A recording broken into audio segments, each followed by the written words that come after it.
너의 선택에 오신 시청자 여러분, 반갑습니다. 오늘 들려드릴 이야기는 이것입니다. 늘 드나들던 평범한 주방에서 전기밥솥 뚜껑을 여는 그 찰나의 순간, 저희 가족은 지옥으로 떨어졌습니다. 안에 든 것은 평소처럼 구수한 김이 오르는 흰 쌀밥이 아니었습니다. 지금껏 본 적 없는 끔찍한 광경이었죠.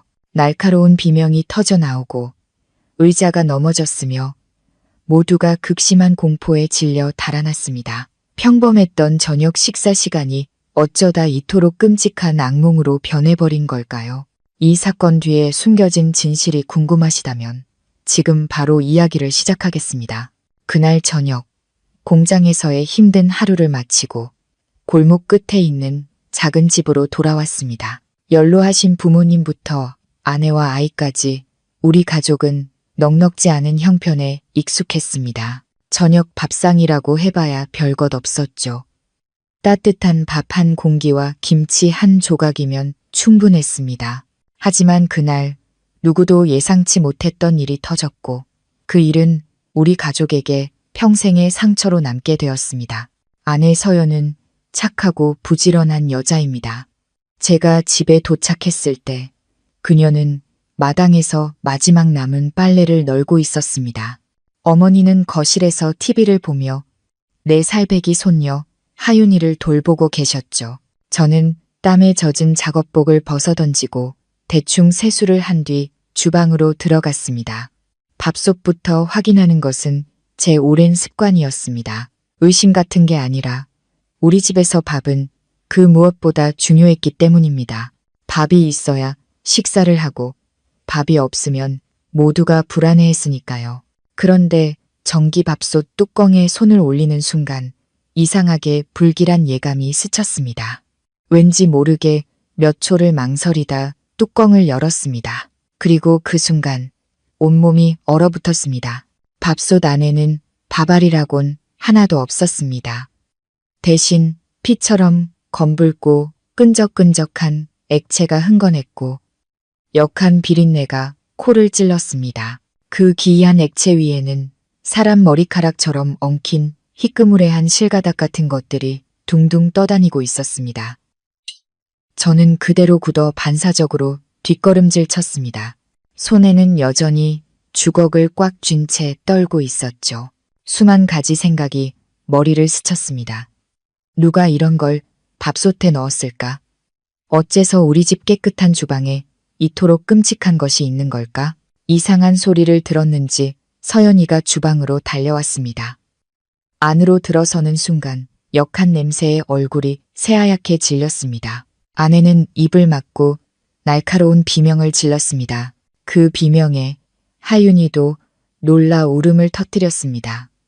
안방에 계시던 어머니가 지팡이를 짚고 허둥지둥 달려오셨습니다. 하지만 밥솥 안을 들여다보신 어머니는 다리에 힘이 풀린 듯 휘청거리셨습니다. 세상에, 이게 대체 뭐냐, 아들아? 어머니의 목소리는 갈라져 있었습니다. 따뜻했던 주방은 순식간에 얼음장처럼 차가워졌습니다. 저는 심호흡을 하며 간신히 평정을 되찾으려 애썼습니다. 주위를 둘러보았지만 모두가 겁에 질려 밥솥 근처에 아무도 다가가지 못했습니다. 누가 우리 집에 들어왔던 걸까요? 서연이가 주방 창문과 문을 둘러보며 더듬거리며 물었습니다. 저도 고개를 들어 확인했지만 현관문은 안에서 잠겨 있었고 주방 창문은 환기를 위해 아주 살짝만 열려 있었습니다. 누가 침입한 흔적은 전혀 없었습니다. 분명 아침에 아내가 쌀을 씻어 밥을 안 치는 걸 봤는데 어째서 지금은 이런 끔찍한 모습으로 변해버린 걸까요? 하윤이는 겁에 질려 딸꾹질까지 하며 울었습니다. 저는 얼른 아이를 안아 달랬습니다. 그 사이 어머니는 두려움과 분노에 떨며 두 손을 모아 무언가 빌기 시작하셨습니다. 서연이는 새하얗게 질린 얼굴로 주방 구석에 바싹 붙어 더는 밥솥을 쳐다보지도 못했습니다. 저는 이 상황을 마주해야 한다고 결심했습니다. 아이를 어머니께 맡기고 부엌에 있던 긴 젓가락을 집어 들었습니다. 떨리는 손으로 밥솥 안을 조심스럽게 휘저었습니다. 핏덩어리처럼 끈적한 액체가 젓가락에 엉겨 붙었습니다. 그 속에서 메추리알 만한 작고 단단한 물체가 느껴졌습니다. 저는 그것을 집어 올려 불빛 가까이 가져갔습니다. 가족 모두가 숨죽여 지켜봤습니다. 그리고 다음 순간 다시 비명이 터져 나왔습니다. 서연이는 비틀거리며 뒷걸음질 치다 벽에 세게 부딪혔습니다. 어머니는 거의 쓰러질 뻔하셨고 하윤이는 두 눈을 가린 채 자지러지게 울었습니다. 제 손에 들려있던 것은 사람의 눈알이었습니다. 핏줄까지 선명한 하얀 눈알이었습니다. 끔찍한 악몽에 빠진 듯 손이 마구 떨렸고 눈알은 툭 하고 다시 밥솥 안으로 떨어졌습니다. 비린내는 더욱 지독해졌습니다. 저는 더듬거리며 아무 말도 할 수 없었습니다. 이럴 수가 없어. 나지막이 중얼거렸습니다. 집안은 아수라장이 되었습니다. 어머니는 조상님을 부르며 통곡하셨고 아내는 거의 실신 직전이었습니다. 어린 딸은 제 목을 꽉 끌어안은 채 온몸을 사시나무 떨듯 떨었습니다. 주방의 공기는 보이지 않는 손이 목을 조르는 것처럼 무겁게 내려앉았습니다. 저는 간신히 밥솥을 마당으로 끌어내고 불을 환하게 켰습니다. 자세히 살펴보니 피비린내 나는 붉은 액체와 방금 건져 올렸던 눈알 외에도 작고 희끄무레한 뼈 조각들이 섞여 있었습니다. 가족 중 누구도 가까이 다가오지 못했습니다. 서연이가 떨리는 손으로 골목 초입에 사는 작은 아버지 경수 삼촌에게 전화를 걸었습니다. 잠시 후 경수 삼촌이 달려왔습니다. 뒤이어 비명 소리를 들은 이웃 몇몇도 따라왔지만 밥솥 안을 들여다본 그들 역시 경악을 금치 못했습니다. 어떤 사람은 코를 막았고 어떤 사람은 두 손을 모아 빌었습니다. 경수 삼촌은 미간을 찌푸리며 엄하게 말했습니다. 이건 장난이 아니야. 당장 경찰에 신고해야 해. 그 말에 저와 서연이는 서로를 쳐다봤습니다. 눈빛에는 또 다른 공포가 서려 있었습니다.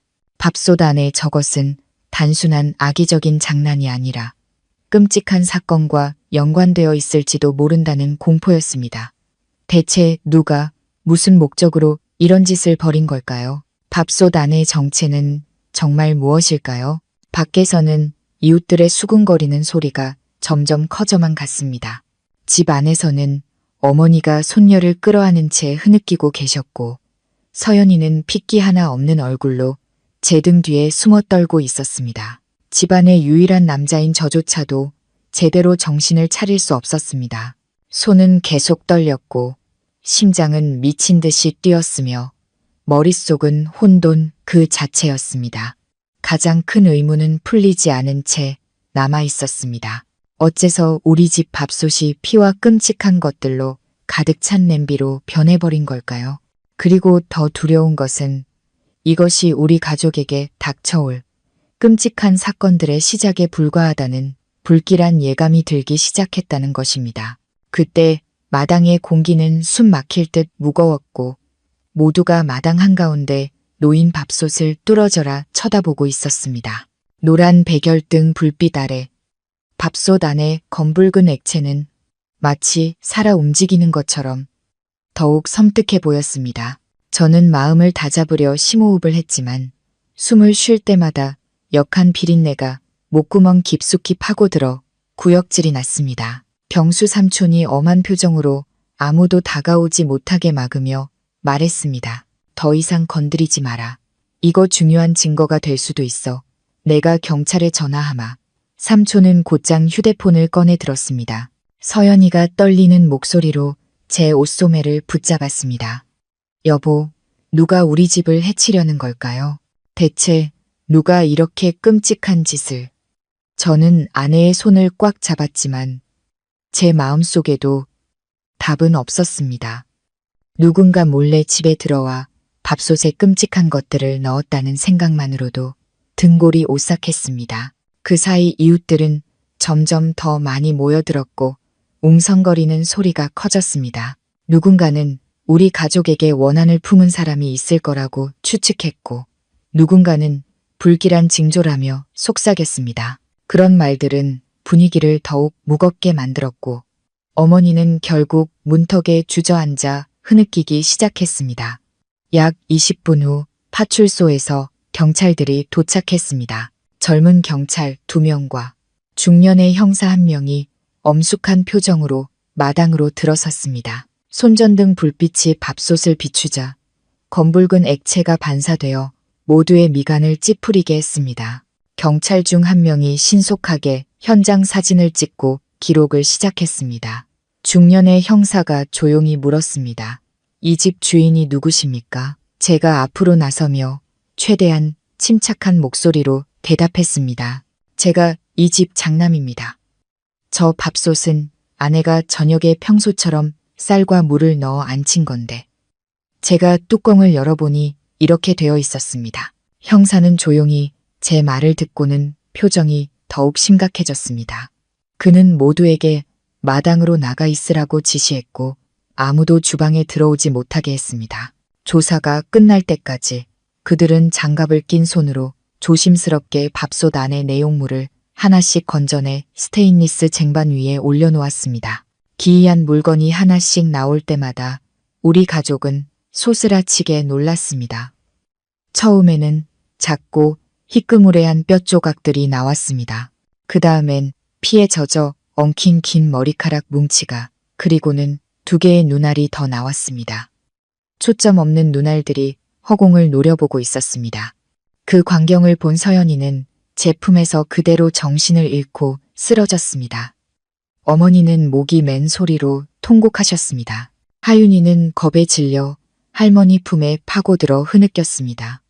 그 끔찍한 광경은 마치 악몽 속 한 장면 같았습니다. 중년 형사는 미간을 찌푸린 채 쟁반을 내려다보다가 저를 보며 물었습니다. 분명히 밥솥에 쌀을 넣고 평소처럼 취사 버튼을 누르셨다고요? 저는 고개를 세차게 끄덕였습니다. 네, 확실합니다. 아내가 쌀을 씻고 물을 붓는 것도 봤습니다. 제가 집에 왔을 때도 밥솥 취사 등에 빨간 불이 들어와 있었습니다. 그는 더 이상 묻지 않고 조용히 고개를 끄덕인 뒤 동료에게 증거물을 감식과로 가져가라고 지시했습니다. 떠나기 전 그는 가족들에게 침착하게 기다려달라며 감식 결과가 나오는 대로 알려주겠다고 말했습니다. 그리고 당분간은 문단속을 철저히 하고 낯선 사람을 조심하라고 당부했습니다. 경찰차가 떠나고 소름 끼치는 정적이 흘렀습니다. 이웃들도 흩어졌지만 호기심과 의심이 가득한 눈초리는 여전히 우리 집을 향해 있었습니다. 경수 삼촌이 남아서 한숨을 쉬며 말했습니다. 이거 심각한 일이다. 누군가 너희 가족을 해치려고 작정한 모양이야. 그날 밤 우리 가족 중 누구도 잠들지 못했습니다. 서연이는 아직 충격에서 벗어나지 못한 채 아이를 꼭 껴안고 있었고 어머니는 숨을 가쁘게 몰아쉬며 잠결에도 몇 번씩 경기를 일으키셨습니다. 저는 거실에 앉아 문만 뚫어져라 쳐다봤습니다. 골목의 작은 소리 하나에도 귀를 쫑긋 세웠습니다. 불안감이 바위처럼 가슴을 짓눌렀습니다. 자정 무렵 가족들이 겨우 눈을 붙였을 때였습니다. 갑자기 주방에서 탁 하는 무언가 타일 바닥에 떨어지는 소리가 났습니다. 저는 벌떡 일어나 주방으로 달려갔습니다. 주방 문은 여전히 안에서 잠겨 있었고 아무도 없었습니다. 하지만 저녁에 밥솥을 두었던 바로 그 자리 아래 타일 바닥에 마치 흠뻑 젖은 무언가를 끌고 간 듯한 붉은 자국이 길게 나 있었습니다. 저는 온몸에 소름이 돋아 불을 켜고 자세히 살폈습니다. 그 붉은 자국은 주방 창문까지 이어지다 사라져 있었습니다. 저는 즉시 창문을 활짝 열고 밖을 내다봤습니다. 골목은 텅 비어 있었고 희미한 가로등 불빛 아래 나무 그림자만 고요히 흔들리고 있었습니다. 심장이 미친 듯이 뛰고 이마에는 식은땀이 흘렀습니다. 저는 떨리는 목소리로 서연이를 깨웠습니다. 그녀는 겁에 질려 몸을 웅크린 채 넋나간 사람처럼 눈을 동그랗게 뜨고 있었습니다. 여보, 우리 이사 가면 안 될까요? 나 너무 무서워요. 아내의 말에 정신이 번쩍 들었습니다. 제 마음속에서도 이미 이 집은 더 이상 안전하지 않다는 생각이 들고 있었습니다. 무엇이 밥솥을 피바다로 만들었을까요? 누가 저 기이한 붉은 자국을 남기고 간 걸까요? 그날 밤 저는 뜬 눈으로 아침을 맞았습니다. 마음은 무거운 걱정으로 가득 찼습니다. 이 악몽은 분명 아직 끝나지 않았습니다. 다음 날 아침 채 어둠이 가시기도 전에 다급한 노크 소리가 들렸습니다. 깜짝 놀라 나가보니 경찰이었습니다.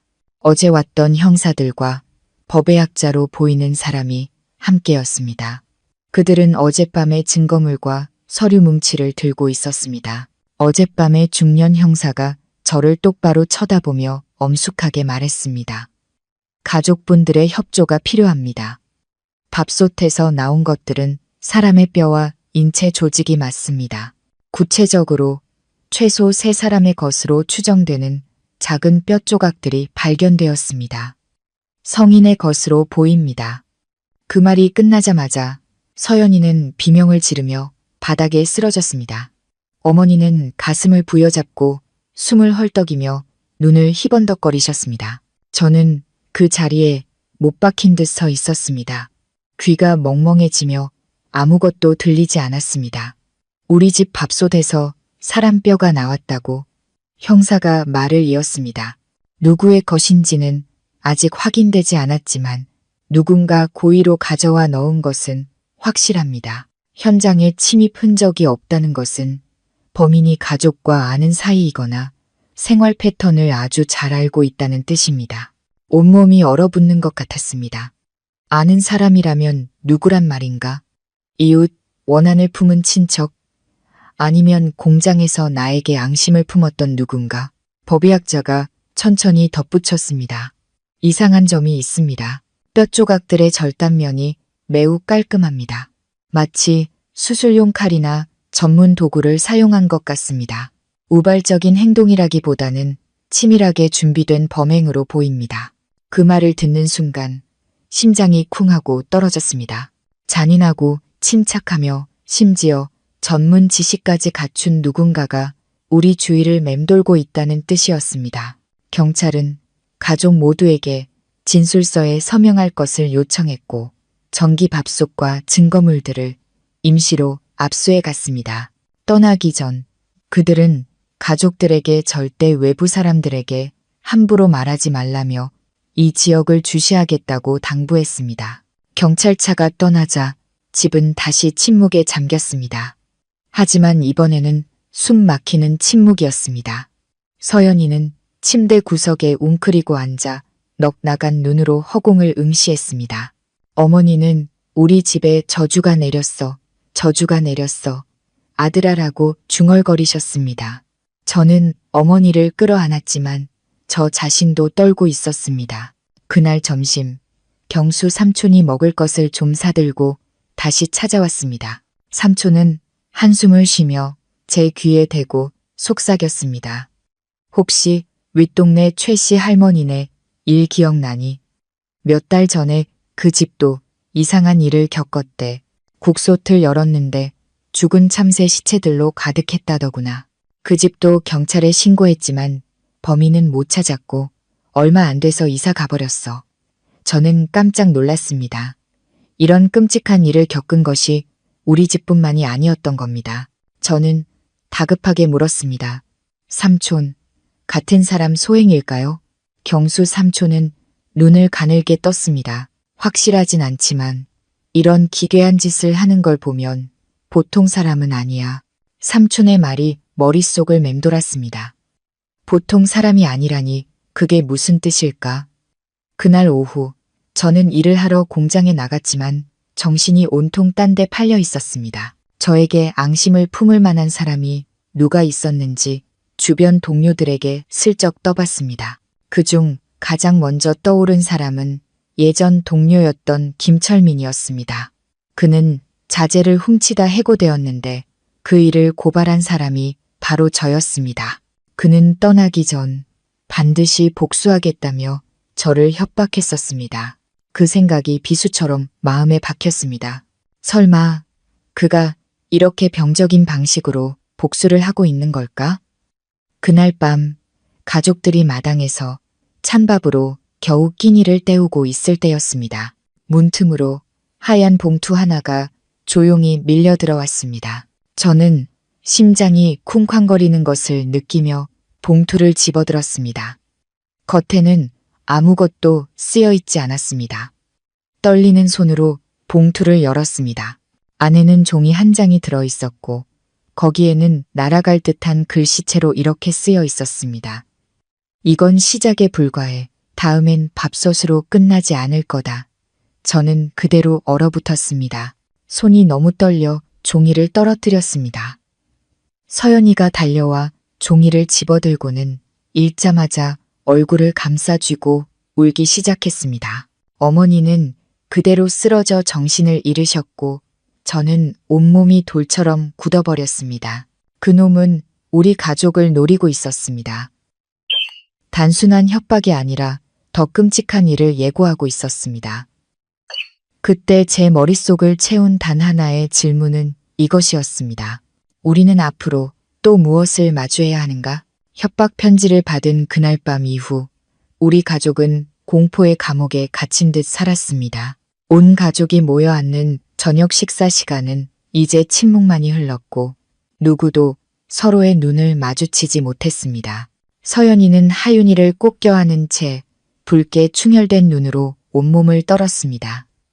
어머니는 늘 두 손을 모아 조상님께 빌며 가족의 안녕을 기원하셨습니다. 제가 집안의 가장이었지만 저 역시 무너져 내리는 마음을 다잡을 수 없었습니다.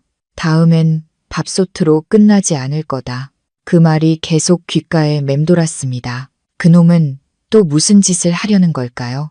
다음 날 저녁, 저는 가족들을 안심시키기 위해 애써 태어난 척하며 집안의 모든 문과 창문을 다시 한번 확인했습니다. 모든 잠금 장치를 꼼꼼히 잠그고 현관문에는 커다란 나무 빗장까지 걸었습니다. 서연이가 저를 보며 한숨을 쉬었습니다. 그렇게 해봤자 마음만 편하자는 거죠. 그놈은 어떻게든 들어올 방법을 찾을 거예요. 저는 아무 대답 없이 아내의 손을 꽉 쥐었습니다. 사실 제 마음속에서도 확신은 없었습니다.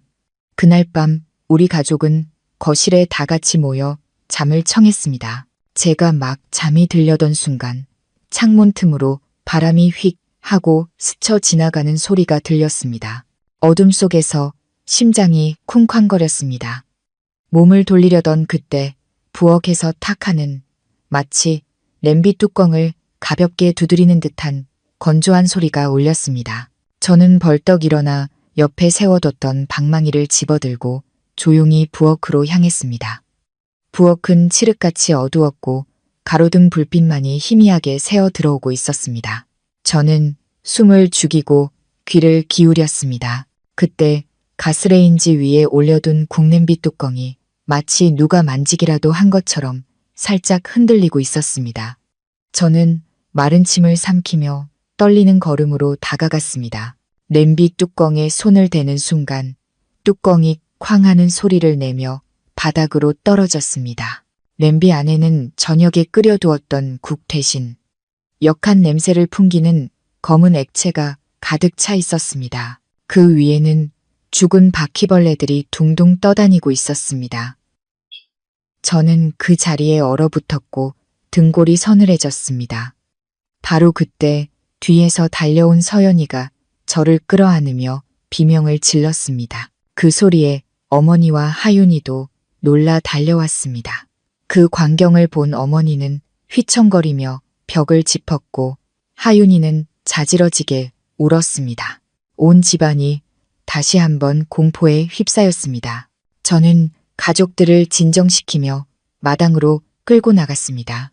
하지만 문을 열고 나서는 순간 현관 앞에 놓인 것을 보고 그대로 멈춰섰습니다. 목이 잘린 수탉 한 마리가 바닥에 흥건한 피를 쏟아낸 채 놓여 있었습니다. 닭의 몸에는 종이 한 장이 꽂혀 있었고 거기에는 여전히 그 날아갈 듯한 글씨체로 이렇게 쓰여 있었습니다. 너희는 아직 진짜 지옥이 뭔지 모른다. 서연이는 아이를 안은 채 마당에 주저앉았고 어머니는 돌아가신 아버지를 부르며 통곡하셨습니다. 제 안에서는 분노가 치밀어 올라 목이 팼습니다. 그놈은 단순한 협박을 넘어 우리 가족을 벼랑 끝으로 몰고 있었습니다. 저는 즉시 경찰에 신고했고 그들은 또다시 와서 현장을 기록하고 증거를 수집해 갔습니다. 한 경찰관이 제게 조용히 말했습니다. 범인은 분명 당신 가족을 아주 가까이서 지켜보고 있습니다. 조심하셔야 합니다. 최근에 원한을 살 만한 일이 있었다면 전부 말씀해 주십시오. 저는 다시 김철민을 떠올렸습니다. 심장이 불규칙하게 뛰기 시작했습니다. 저는 그가 해고된 일부터 공장을 떠나기 전 했던 협박까지 모든 것을 털어놓았습니다. 경찰은 꼼꼼히 기록하며 고개를 끄덕였습니다. 이 방향으로 수사를 진행하겠습니다. 하지만 주변 사람들도 경계하십시오. 다른 용의자의 가능성도 배제할 수 없습니다. 그날 밤 아무도 그 집에서 잠들지 못했습니다. 우리는 경수 삼촌댁으로 피신했습니다. 삼촌댁 거실에 옹기종기 모여 앉아 밖에서 개 짖는 소리만 들려도 깜짝 놀라 몸을 떨었습니다. 서연이는 제게 바싹 기대 속삭였습니다. 여보, 이대로 가다간 정말 미쳐버릴 것 같아요. 차라리 하윤이 데리고 친정에 가 있을까요? 더는 못 견디겠어요. 저는 아내의 손을 꽉 잡았지만 목이 메어 아무 말도 할 수 없었습니다. 머릿속에서는 분노와 공포가 뒤엉켜 숨을 쉴 수 없었습니다. 누군가 우리 가족을 한 걸음씩 벼랑으로 몰고 있었습니다. 그리고 저는 직감했습니다. 지금까지 일어난 일은 서막에 불과하다는 것을. 진짜 악몽은 이제부터 시작이었습니다. 경수 삼촌 댁에서 하룻밤을 보낸 후 다음 날 아침 일찍 일어났습니다. 모두가 삼한 얼굴에 눈 밑은 시커멓게 변해 있었습니다. 하윤이는 아직도 놀란 가슴을 진정시키지 못했는지 작은 소리에도 화들짝 놀라 울음을 터뜨렸습니다. 무거운 침묵이 우리를 짓눌렀습니다. 경수 삼촌조차 아무 말 없이 따뜻한 죽 한 그릇을 내어줄 뿐이었습니다. 몇 숟갈 뜨던 어머니가 갑자기 숟가락을 내려놓고 눈물을 글썽였습니다. 아들아, 차라리 이 집 팔고 다른 데로 이사 가자. 저 집은 더 이상 우리에게 평안을 주지 않아. 하루라도 더 있다가는 무슨 일이 생길 것 같아 무섭구나. 그 말을 들은 서연이는 마치 구명줄이라도 잡은 듯 고개를 끄덕였습니다. 저도 같은 생각이에요. 우리 이사 가요, 여보. 그 집에 다시는 돌아가고 싶지 않아요. 밤마다 악몽을 꿔요. 저는 말없이 아내와 어머니를 바라봤습니다. 집을 팔면 당장 어디로 가야 할지 막막했지만 공포에 질린 가족들의 모습을 보니 차마 거절할 수가 없었습니다. 그때 경수 삼촌이 조용히 헛기침을 하며 말했습니다. 이사를 가는 것도 방법이지만 그렇다고 벗어날 수 있을지는 미지수다. 만약 그놈이 너희 가족 자체를 노리는 거라면 어디로 가든 찾아낼 거야. 중요한 건 그놈이 누구인지를 알아내는 거지. 삼촌의 말은 비수처럼 제 가슴에 박혔습니다. 그렇다. 도망칠 수는 있겠지만 언제까지 도망만 다닐 수는 없는 노릇이었습니다. 그날 오후 저는 필요한 짐을 챙기기 위해 홀로 용기를 내어 예전 집으로 돌아갔습니다. 굳게 닫힌 문과 자물쇠는 그대로였습니다. 문을 열자 퀴퀴한 곰팡내와 희미하게 남은 비린내가 훅 끼쳐왔습니다. 집 안은 쥐 죽은 듯 고요했고 창문 틈으로 새어드는 바람 소리만이 들렸습니다. 부엌으로 들어서자 전날 밤 미처 치우지 못한 그릇들이 식탁 위에 어지럽게 놓여 있었습니다. 저는 서둘러 짐을 챙기기 시작했습니다. 그런데 찬장을 여는 순간 심장이 헥는 것 같았습니다. 평소 쌀과 라면을 두던 찬장 안에 검은 비닐봉지 하나가 놓여 있었습니다. 떨리는 손으로 봉지를 꺼내자 꽉 묶여 있었음에도 불구하고 속에서 새어나오는 역한 비린내에 구역질이 났습니다. 저는 서둘러 봉지를 풀었고 안을 들여다보는 순간 다리에 힘이 풀려 주저앉을 뻔했습니다. 봉지 안에는 피가 흥건한 붉은 살점들이 들어 있었습니다. 돼지고기나 소고기 같지 않았습니다. 흐물흐물하고 형태가 불분명한 것이 마치 사람의 내장 일부처럼 보였습니다. 저는 비명을 지르며 봉지를 마당으로 내던졌습니다. 핏물이 타일 바닥에 튀었습니다. 바로 그때 대문 밖에서 발소리가 들렸습니다. 고개를 돌리자 사람 그림자 하나가 휙 스쳐 지나가더니 골목 끝 대나무 숲 뒤로 사라졌습니다. 저는 미친 듯이 뒤쫓아갔습니다. 텅 빈 골목에는 개 짖는 소리만 요란했고 아무도 보이지 않았습니다. 식은땀에 흠뻑 젖은 채 집으로 돌아오는데 뒤에서 들리는 목소리에 깜짝 놀랐습니다. 경수 삼촌이었습니다. 삼촌은 허겁지겁 달려오다 마당에 낭자한 핏자국을 보고는 그대로 굳어버렸습니다. 또 이런 일이 생긴 거냐, 조카야? 이번엔 아주 대놓고 경고를 하는구나. 저는 목이 맨 소리로 말했습니다. 삼촌, 방금 대문 밖에서 어슬렁거리는 사람 그림자를 봤어요. 분명 우리 집을 계속 감시하고 있어요. 경수 삼촌은 심각한 표정으로 조용히 말했습니다. 정말 외부 사람일까? 아니면 저는 고개를 들어 삼촌을 쳐다봤습니다. 삼촌은 말을 끝맺지 않았지만 그 눈빛은 한 가지 가능성을 암시하고 있었습니다. 어쩌면 범인은 우리 친척이나 아주 가까운 지인일 수도 있다는 것을. 그날 밤 또다시 경찰이 출동했습니다. 그들은 기이한 살점이 든 봉지를 수거해 갔습니다. 한 젊은 경찰관이 고개를 저으며 말했습니다. 범인은 아주 대담합니다. 흔적도 없이 아무 때나 집에 들어올 수 있는 것 같습니다. 주변에 가까운 사람들을 가장 조심해야 할 겁니다. 그 말은 날카로운 칼날처럼 제 마음을 후벼 팠습니다. 저는 서연이와 어머니를 돌아봤습니다. 모두가 소스라치게 놀랐습니다. 아주 가까운, 심지어 얼굴을 아는 누군가가 이런 끔찍한 짓을 꾸미고 있다는 생각만으로도 온몸에 소름이 돋았습니다. 그날 밤도 우리는 경수 삼촌 댁에 머물렀습니다. 하지만 그때부터 의심의 씨앗이 싹트기 시작했습니다. 서연이는 몇 번이고 주위를 두리번거리더니 제게 속삭였습니다. 여보, 혹시 친척 중 누군가 아니면 경수 삼촌은 아닐까요? 저는 깜짝 놀라 아내의 말을 막았습니다. 아니야. 경수 삼촌은 우리 가족을 가장 아끼시는 분이야. 그런 생각 마. 하지만 제 마음 깊은 곳에서도 그 의심을 완전히 지울 수는 없었습니다. 가족들은 침묵에 잠겼지만 저는 알 수 있었습니다.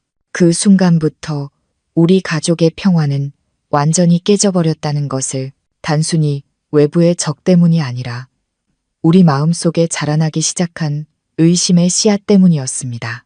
경수 삼촌 댁에서의 그날 밤은 누구도 잠들지 못할 만큼 무거웠습니다. 우리 가족은 거실 한가운데 옹기종기 모여 앉았습니다. 희미한 백열등 불빛 아래 각자의 그림자가 기괴하게 일그러져 바닥에 드리워졌습니다. 서연이는 하윤이를 품에 꼭 안고 마치 누가 갑자기 쳐들어올까 두려운 듯 계속해서 문 쪽을 쳐다봤습니다. 어머니는 눕지도 않으시고 잠과 공포로 불해진 눈으로 계속해서 무언가를 중얼거리며 빌고 계셨습니다. 저 역시 마찬가지였습니다. 찬장에서 발견된 정체불명의 살점이 가득했던 검은 비닐봉지의 모습과 그 역한 냄새가 뇌리에서 떠나지 않았습니다. 하지만 저를 더 힘들게 했던 것은 범인이 외부인이 아닐 수도 있다는 경수 삼촌의 암시였습니다. 그 생각은 독침처럼 머릿속에 파고들어 저를 혼란스럽게 했습니다. 자정이 가까워질 무렵 하윤이가 겨우 잠들자 서연이가 저를 조용히 갯마루 구석으로 끌고 가 속삭였습니다. 여보, 솔직히 말할게요. 나 경수 삼촌이 무서워지기 시작했어요. 처음부터 지금까지 우리 집에 무슨 일이 생길 때마다 삼촌은 항상 그 자리에 있었어요. 당신이 대문 밖에서 사람 그림자를 봤을 때도 삼촌이 바로 뒤따라 나타났잖아요. 혹시 저는 아내를 멍하니 쳐다봤습니다. 제가 대답하기도 전에 서연이가 떨리는 목소리로 말을 이었습니다. 다른 사람한테는 말 못하겠지만 마음이 너무 불안해요. 만약 정말 삼촌이라면 우리는 지금 호랑이 굴에 제 발로 들어온 거나 마찬가지 아닐까요? 저는 아무 말도 할 수 없었습니다. 이성은 서연이가 너무 겁을 먹은 탓이라고 말했지만 마음은 흔들렸습니다. 생각해보니 경수 삼촌의 등장은 늘 너무나 시기적절했고 때로는 부자연스러울 정도였습니다. 하지만 삼촌은 돌아가신 아버지의 친동생이고 늘 우리 가족을 챙겨주시던 분이었습니다. 설마 그럴 리가. 저는 고개를 저었습니다. 그런 생각마. 삼촌은 어머니도 우리 형제도 무척 아끼셔. 그리고 정말 나쁜 마음을 먹었다면 왜 경찰에 신고를 하고 왜 우리 곁을 지켜주시겠어. 의심으로 집안 분란 일으키지 마. 서연이는 입술을 깨물었지만 눈빛에는 여전히 불안감이 가득했습니다. 다음 날 아침, 저는 파출소로부터 추가 진술을 위해 출석해달라는 연락을 받았습니다. 경찰은 비닐봉지 속 살점은 동물의 것이 맞지만 고의로 사람의 피를 묻힌 것 같다고 했습니다. 혈액 DNA 감식 결과는 기다리는 중이라고 했습니다. 그 소식만으로도 등골이 오싹했습니다. 범인은 잔인할 뿐만 아니라 극도의 공포를 심어주기 위해 치밀하게 계산하고 있었습니다. 경수 삼촌 댁으로 돌아와 가족들에게 그 사실을 전했습니다. 어머니는 바닥에 주저앉아 고개를 저었습니다. 아들아, 그놈은 아직 멈추지 않을 거야. 우리 가족은 결국 벼랑 끝으로 몰리게 될 거야. 서연이는 눈물을 글썽이며 조용히 앉아 있었습니다. 경수 삼촌은 깊은 한숨을 내쉬더니 무언가 골똘히 생각하다가 입을 열었습니다. 아무래도 범인은 너희 집 생활을 아주 잘하는 놈 같구나. 이웃일 수도 있고 자주 드나들던 친척일 수도 있어. 이제 아무도 쉽게 믿어서는 안 된다. 그 말은 기름 더미에 불을 던진 격이었습니다. 서연이는 즉시 저를 힐끗 쳐다보더니 이내 삼촌을 향해 시선을 돌렸습니다. 그녀의 눈에는 노골적인 경계심이 드러났습니다. 어머니도 소스라치게 놀라 제게 바싹 기대셨습니다. 저는 집안의 분위기가 공포에서 의심으로 바뀌고 있음을 깨달았습니다. 그날 오후 급감을 구하러 뒷마당에 나갔다가 문득 바나나 나무 아래 흙더미 속에서 작은 나무 상자 하나를 발견했습니다. 호기심에 파본이 낡고 자물쇠가 녹슨 상자였습니다. 칼로 억지로 열어보니 안에는 긴 머리카락 한 줌과 누렇게 변색된 종이 조각 몇 개가 들어있었습니다. 떨리는 손으로 종이 조각을 펼쳐보았습니다. 삐뚤빼뚤한 글씨체였지만 내용은 분명했습니다. 내 놈의 가족은 대가를 치를 것이다. 먹어도 편치 않고 살아도 평안치 못하리라. 온몸이 차갑게 식고 심장이 뱉는 것 같았습니다. 이것은 더 이상 장난이 아니었습니다. 마치 사형 선고와 같았습니다. 저는 상자를 들고 집 안으로 뛰어 들어갔습니다. 그것을 본 서연이는 경악하며 비명을 질렀고 어머니는 그대로 주저앉아 흐느끼셨습니다. 경수 삼촌은 순간 얼굴이 하얗게 질리더니 애써 침착한 척하며 말했습니다. 이거 당장 경찰에 갖다 줘. 그의 목소리는 다급했지만 바로 그 다급함이 서연이의 의심을 더욱 키웠습니다. 그녀가 제 옷소매를 잡아 끌며 속삭였습니다. 봤죠? 삼촌은 누구보다 이 일에 대해 잘 아는 것 같아요. 저는 서연이의 눈을 보며 마음이 복잡하게 찢어지는 것을 느꼈습니다. 바로 그때 하윤이가 갑자기 울음을 터뜨리며 마당을 가리켰습니다. 까만 아저씨, 저기 있어. 모두가 화들짝 놀라 돌아봤지만 마당에는 바람에 흔들리는 대나무 잎뿐 아무도 없었습니다. 저는 밖으로 뛰쳐나가 사방을 살폈지만 아무것도 보이지 않았습니다.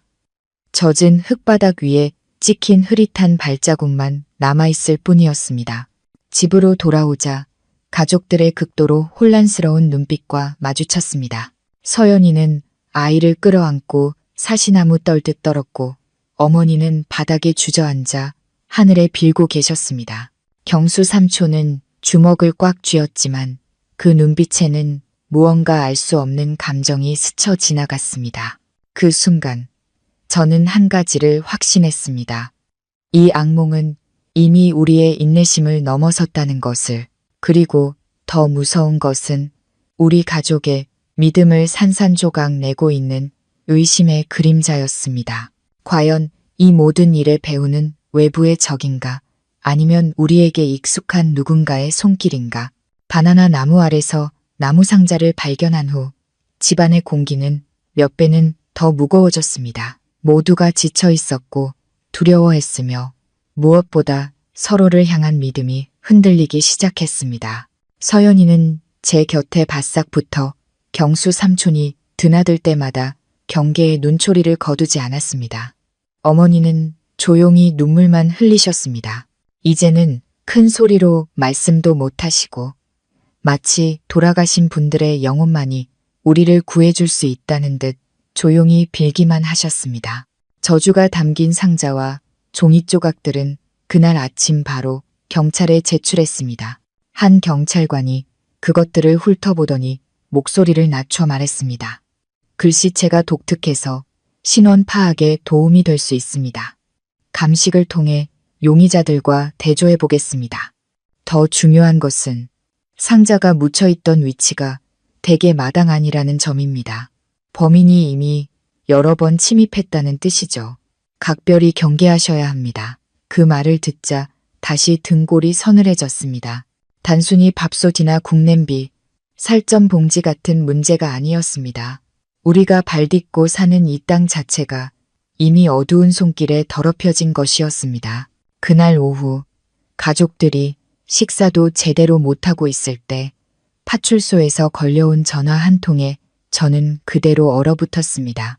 경찰은 얼마 전 비닐봉지에서 채취한 혈액의 DNA가 제가 예전에 절도 혐의로 고발했던 옛 동료 김철민의 아버지 것과 일치한다고 했습니다.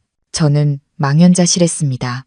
만약 그게 사실이라면 복수의 저주가 현실이 된 것이나 마찬가지였습니다. 저는 가족들에게 이 사실을 전했습니다. 서연이는 아이를 꼭 껴안고 소리쳤습니다. 그것 봐요. 내가 말했잖아요. 그 사람의 복수예요.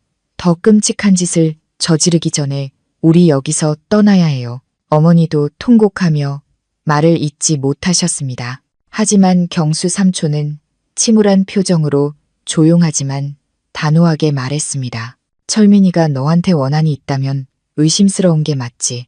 하지만 잘 생각해봐라. 정말 복수를 원했다면 왜 직접 나서지 않고 이렇게 소름 끼치는 장난질을 벌이겠냐? 이건 단순한 복수가 아니야. 정신적으로 피를 말리려는 병적인 게임이지. 그리고 이런 게임을 하는 놈은 분명 너희 가족의 생활을 아주 잘 아는 놈일 거다. 삼촌의 말에 저는 정신이 번쩍 들었습니다. 정말 그랬습니다. 모든 사건은 극도의 공포를 심기 위해 치밀하게 계산된 것처럼 보였습니다. 그렇다면 배후에 또 다른 누군가가 있다는 말인가? 우리가 한창 이야기하고 있을 때 갑자기 서연이의 날카로운 비명 소리가 들렸습니다. 그녀가 방구석의 옷장 문을 열었는데 옷장 위에서 피 묻은 낡은 식칼 하나가 발견된 것입니다.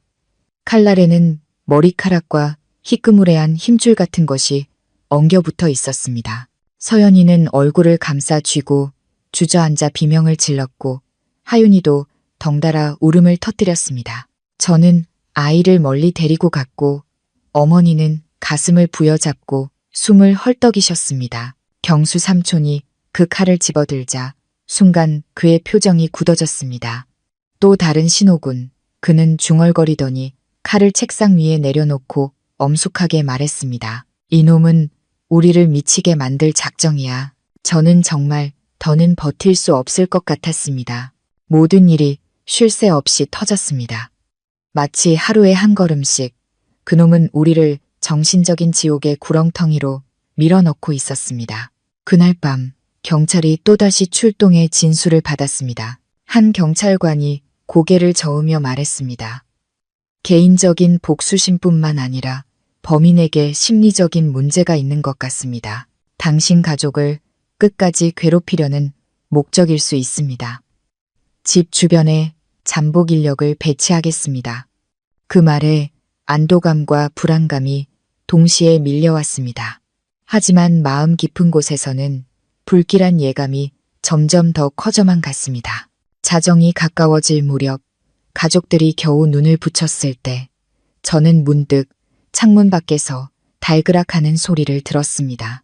심장이 쿵쾅거렸습니다. 저는 벌떡 일어나 조용히 창가로 다가갔습니다. 희미한 마당 불빛 아래 검은 손 하나가 창문 틈으로 서서히 들어왔다 빠져나가는 것이 보였습니다.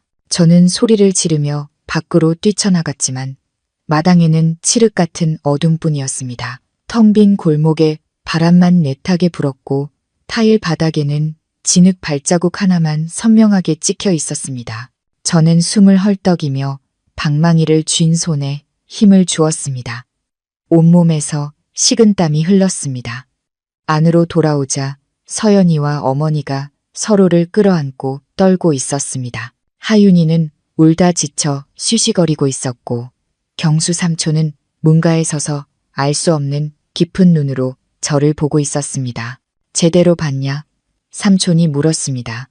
저는 머뭇거렸습니다. 진흙 묻은 검은 손만 봤어요. 그리고는 바로 도망쳤어요. 삼촌은 가볍게 고개를 끄덕였지만 저를 보는 그의 눈빛에는 기묘한 무언가가 스쳐 지나갔습니다. 그 순간 제 마음속에서는 차마 입 밖으로 꺼낼 수 없는 의심 하나가 피어올랐습니다. 이 모든 일의 배우는 과연 누구일까? 외부의 적인가? 아니면 이 친숙한 공간 속의 누군가인가? 저는 악몽이 아직 끝나지 않았다는 것을 알았습니다. 그리고 가장 무서운 것은 우리 가족이 서로를 향한 의심으로 서서히 무너져 내리고 있다는 사실이었습니다. 창문 틈으로 검은 손을 목격한 그날 밤 이후 우리 가족 중 누구도 평정을 유지하지 못했습니다. 이미 숨막히던 집안의 공기는 이제 폭발 직전의 상태가 되었습니다. 서연이가 저를 보며 떨리는 목소리로 그러나 분노를 담아 말했습니다. 여보, 더는 숨기지 마요. 난 우리 친척 중에 범인이 있다고 믿어요. 그 검은 손, 어쩌면 낯선 사람이 아니라 매일 이 집을 드나들며 구석구석을 잘 아는 사람일지도 몰라요. 옆에 앉아 한숨만 쉬시던 어머니가 그 말을 듣고는 가슴을 치며 울음을 터뜨리셨습니다. 얘야, 어찌 그런 생각을 하니? 한 핏줄이 어떻게 그런 짓을. 서연이는 목이 맨 소리로 충혈된 눈을 한 채 대꾸했습니다. 하지만 어머니, 생각해 보세요. 외부인이 어떻게 찬장에 몰래 들어오고 옷장 위에 칼을 두고 마당 한가운데에 상자를 묻을 수 있겠어요? 외부인이 이 집 구석구석을 그렇게 잘할 리가 없잖아요. 순간 방 안은 정적에 휩싸였고 모든 시선은 방구석에 조용히 앉아있던 경수 삼촌에게로 향했습니다. 삼촌은 희미하게 쓴 웃음을 지으며 어두운 눈빛으로 말했습니다. 너희들 이제 나를 의심하는 거냐?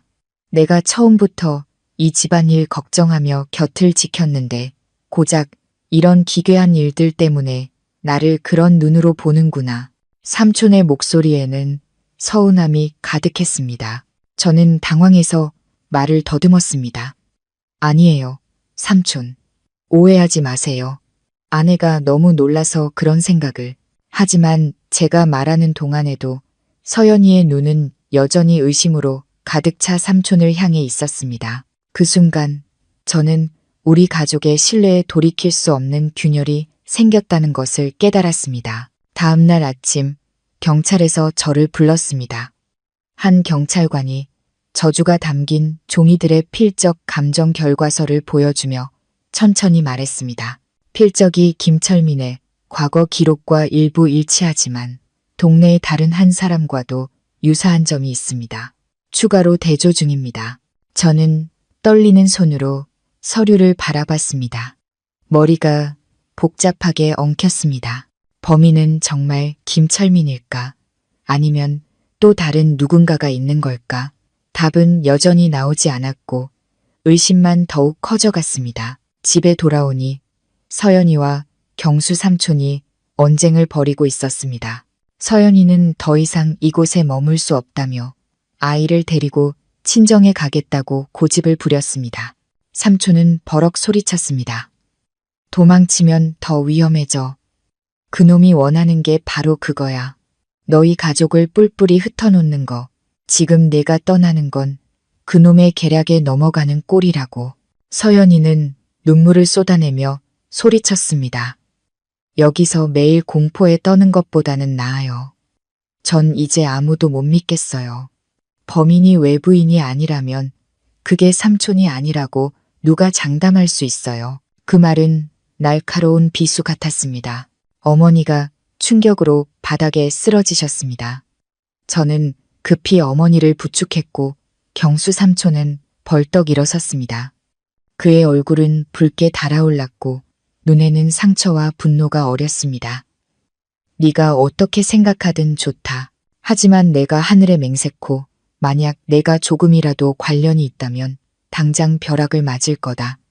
삼촌은 한 글자 한 글자 힘주어 말하더니 문을 세게 닫고 나가버렸습니다.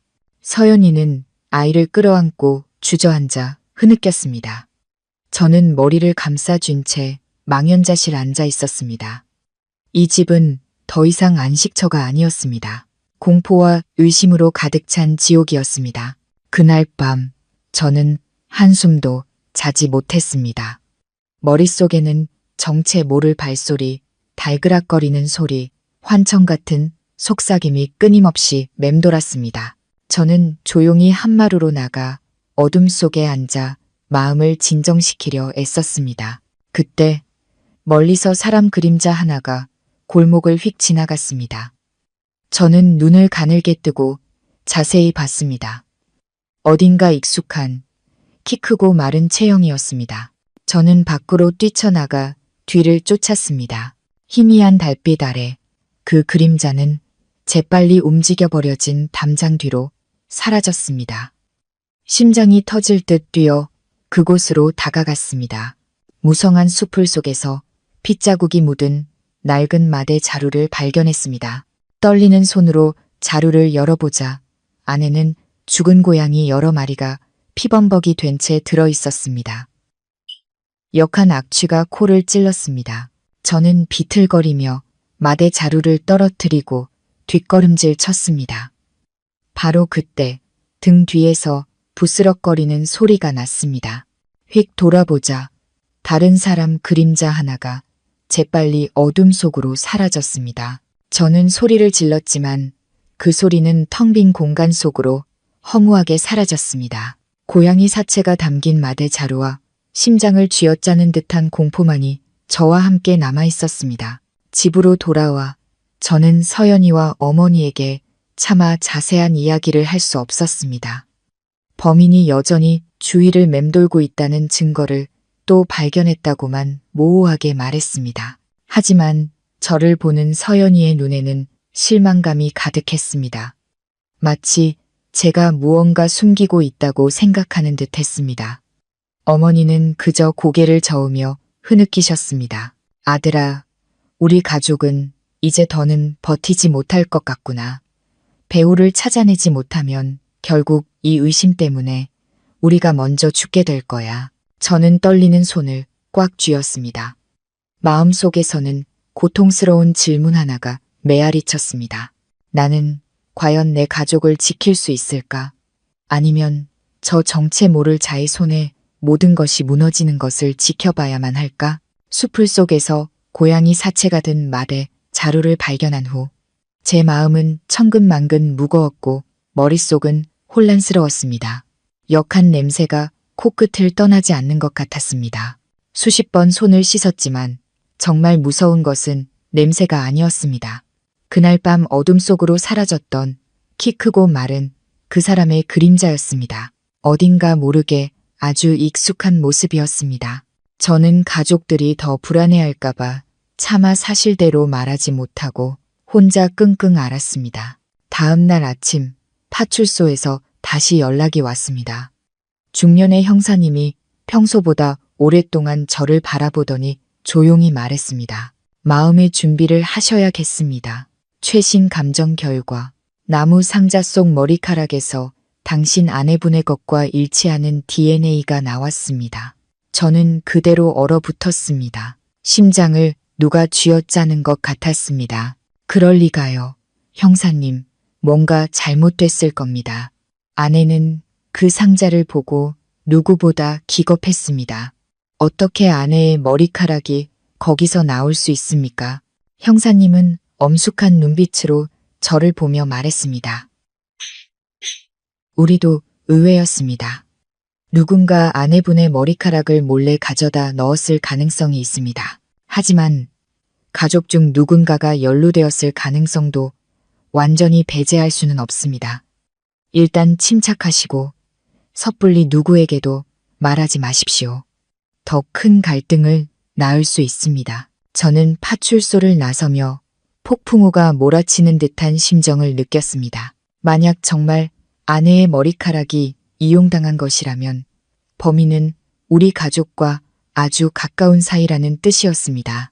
하지만 만약 최악의 가능성이 사실이라면 모든 것이 무너져 내리는 것이나 마찬가지였습니다. 집에 도착하자 서연이가 달려나와 경찰이 뭐라고 했는지 캐물었습니다. 저는 당황해서 수사가 더 필요하다며 얼버무렸습니다. 그녀는 제 마음을 읽으려는 듯한 눈으로 저를 쳐다보다가 이내 말없이 아이를 안고 돌아섰습니다. 그날 밤 저는 잠 못 이루고 뒤척였습니다. 물을 마시러 일어나려는데 마당에서 부스럭거리는 소리가 희미하게 들려왔습니다. 저는 조심스럽게 문가로 다가가 틈새로 밖을 엿보았습니다. 희미한 달빛 아래 웬 사람 그림자가 우물가에 쪼그려 앉아 있었습니다. 그 뒷모습은 서연이었습니다. 그녀는 주위를 살피며 무언가를 조심스럽게 우물 안으로 던져넣고 있었습니다. 저는 그 자리에 못 박힌 듯 서 있었습니다. 온몸의 감각이 마비되는 것 같았습니다. 머릿속에서는 수만 가지 생각이 스쳐 지나갔습니다. 아내가 정말 관련이 있는 걸까? 아니면 이것도 오해일까? 저는 차마 그녀를 부르지 못하고 그녀가 다시 집으로 들어올 때까지 숨죽여 지켜봤습니다. 안으로 들어오던 서연이는 저와 눈이 마주치자 화들짝 놀랐습니다. 그녀의 얼굴은 새하얗게 질렸고 입술이 파르르 떨렸습니다. 무언가 말하려다 결국 제 시선을 피하며 입을 다물었습니다. 다음 날 아침 저는 우물을 확인해 볼 핑계로 마당에 나갔습니다. 우물물은 탁하게 흐려져 있었고 수면 위에서는 비릿한 냄새가 올라왔습니다. 두레박으로 물을 길어 올리자 손이 덜덜 떨렸습니다. 두레박 안에는 검은 천뭉치가 들어있었고 그 안에서는 정체를 알 수 없는 썩은 살점 조각들이 보였습니다. 저는 그 자리에서 구역질을 참으며 두레박을 꽉 쥐었습니다. 어떻게 해야 할지 몰라 망연자실했습니다. 바로 그때 서연이가 빨래 바구니를 들고 집에서 나왔습니다. 그녀의 시선이 제 손에 들린 두레박에 닿자 순간 멈칫하더니 황급히 고개를 돌렸습니다. 그 순간 제 마음은 걷잡을 수 없이 흔들렸습니다. 만약 서연이가 정말 관련이 있다면 지난 모든 일들을 어떻게 설명해야 할까? 하지만 누군가에게 함정에 빠진 것이라면 그 배우의 인물은 정말 잔인하기 짝이 없었습니다. 저는 직접 물어보려 입을 열었지만 그 순간 골목에서 경찰차 사이렌 소리가 울렸습니다. 형사님이 심각한 표정으로 들어왔습니다. 그는 우리 집에서 두 골목 떨어진 곳에 CCTV에 찍힌 사진 한 장을 펼쳐 보였습니다. 사진 속에는 한밤중 키 크고 마른 남자가 마대 자루를 메고 우리 집 방향으로 걸어가고 있었습니다. 사진은 흐릿했지만 왼쪽 어깨가 살짝 처진 채 절뚝거리는 걸음걸이가 눈에 띄었습니다. 형사님이 사진을 가리키며 말했습니다. 당신이 발견한 고양이 사체 자루를 버린 범인으로 추정됩니다. 이 걸음걸이 김철민과 매우 흡사합니다. 저는 사진을 뚫어져라 쳐다봤습니다. 심장이 터질 듯 뛰었습니다. 정말 김철민과 닮았습니다. 하지만 또 다른 불안감이 스멀스멀 피어올랐습니다. 만약 모든 증거가 김철민을 가리킨다면 왜 아직 그를 체포하지 않는 걸까? 어쩌면 이 모든 것을 조종하는 또 다른 손이 배후에 있는 것은 아닐까? 그날 밤 가족들은 다시 모여 앉았지만 누구도 입을 열지 않았습니다. 서연이는 제 시선을 피하며 아이를 안고 침묵했고 어머니는 지친 한숨만 내쉬었습니다. 저는 김철민과 서연, 두 사람의 이름 사이에서 혼란에 빠진 채 앉아 있었습니다. 악몽은 절정에 달했습니다. 그리고 저는 알았습니다. 이제 한 걸음만 더 나아가면 모든 것이 산산조각 날 것이라는 것을. 과연 진짜 가면을 쓴 자는 누구일까? 그날 밤 저는 잠을 이룰 수 없었습니다. 머릿속은 복잡하게 얽힌 실타래 같았습니다. 저주가 담긴 상자, 고양이 사체가 든 마대, 자루, 창문 틈의 검은 손, 그리고 무엇보다 우물가에 쪼그려 앉아있던 서연이의 모습이 번갈아 떠올랐습니다. 아내를 쳐다보니 그녀는 등을 돌린 채 간헐적으로 숨을 몰아쉬고 있었습니다. 하윤이는 엄마 품에서 곤히 잠들어 있었지만 어린 얼굴은 여전히 공포로 찡그려져 있었습니다. 저는 무거운 마음으로 한숨을 내쉬었습니다. 다음 날 아침 마당으로 나가자 경수 삼촌이 저를 기다리고 있었습니다. 그의 눈은 팼고 얼굴은 수척했습니다. 저를 보자마자 삼촌이 목소리를 낮춰 물었습니다. 어젯밤 우물가에서 무슨 소리가 들리던데 뭐 본 거 있냐? 저는 심장이 쿵하고 내려앉는 것을 느꼈습니다. 설마 삼촌도 서연이가 우물에 간 것을 아는 걸까? 저는 얼버무렸습니다. 아마 고양이나 쥐였을 거예요, 삼촌. 별거 아니에요. 삼촌은 제 눈을 꿰뚫어 볼 듯이 쳐다봤습니다. 내가 숨긴다고 얼마나 가겠냐. 배후에 있는 놈은 여전히 여기 있어. 만약 집안 사람 중에 연관된 자가 있다면 넌 어쩔 셈이냐? 저는 아무 말도 할 수 없었습니다. 마음속 의심이 맹렬하게 타올랐지만 차마 입 밖으로 꺼낼 수는 없었습니다.